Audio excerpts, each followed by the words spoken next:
Welcome to Astro News Weekly for the week of August 2nd.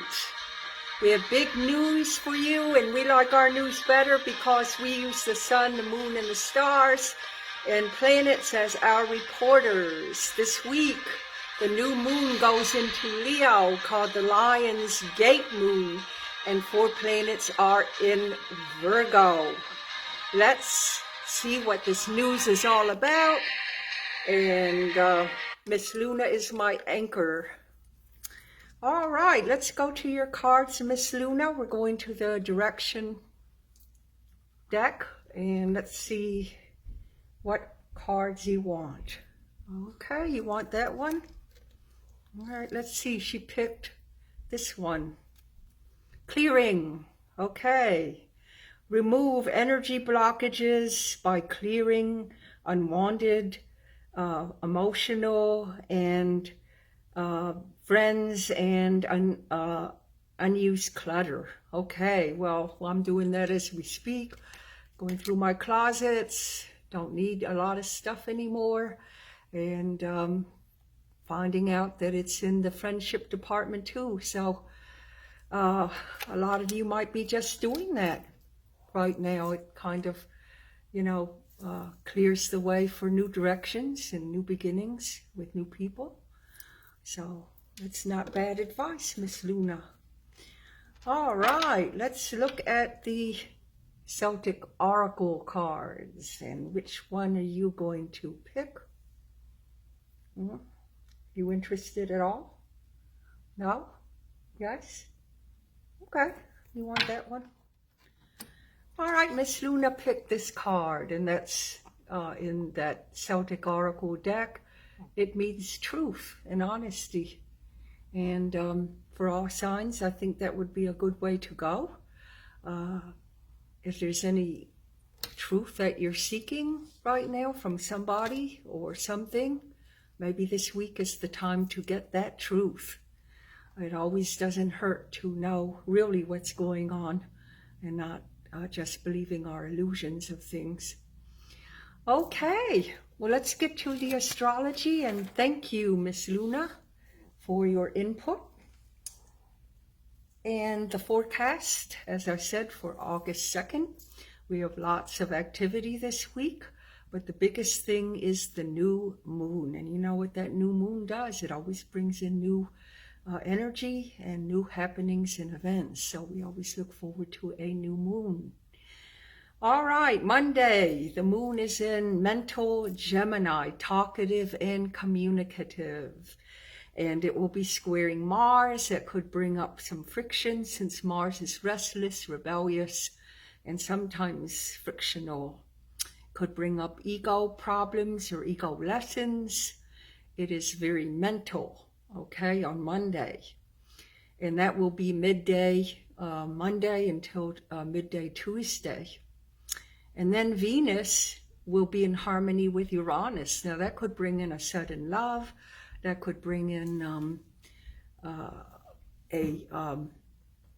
sudden love, because Gemini is about love and children. It could bring in something very happy with a child that you know or you're dealing with. So that will be very unexpected and good. I'd say maybe a good Powerball day. Tuesday, the moon in Gemini, still that mental communicative Gemini about love and romance and children and recreation and sports, will be challenging Venus. To me, challenges to Venus and Jupiter aren't too bad. They're the less of the evils of most of the planets. But that could bring up problems with women or problems with daughters and their moms. So Mercury will also angle on that day and put attention to Uranus. So that could make you feel anxious or stressed out. It could be, that you feel a little wired up or nervous. Uranus actually rules electrocution and also electricity. And I may be wrong, but I think Thomas Edison was a Aquarian, so ruled by Uranus. But, you know, a lot of times when you have an Uranus thing going on, you sometimes feel a little wired, or you can actually feel that energy pulsating. I know when it was going over my ascendant, I felt that way. I felt like I was having a nervous breakdown until I found out, you know, what was going on. Okay, so a Wednesday, the moon still in Gemini will be in harmony with Jupiter. That is a excellent Powerball day, and that could be good for love and romance, and also going with your honey on a trip that could promote travel or a desire to travel.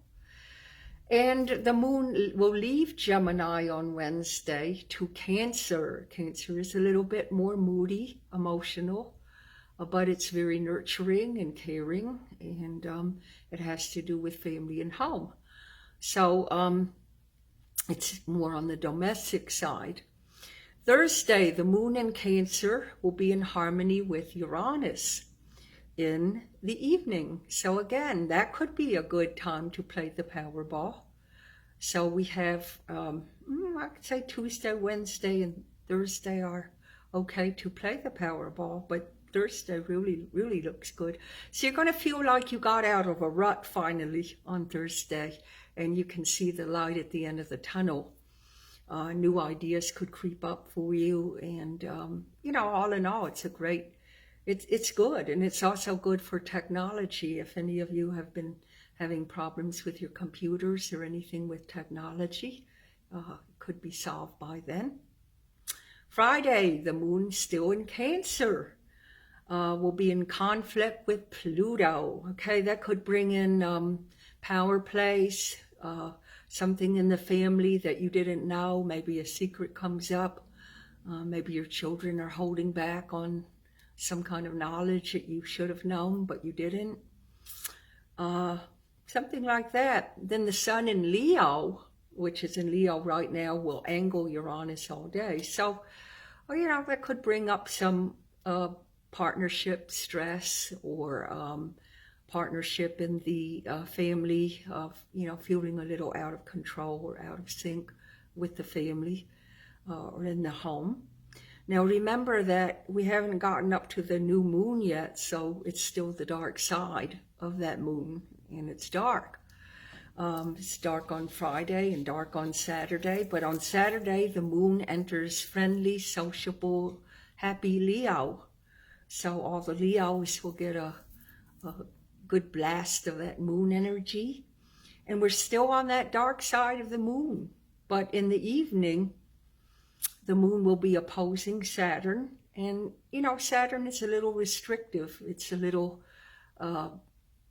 stymied. So it could be limiting with a mother, limiting with a woman.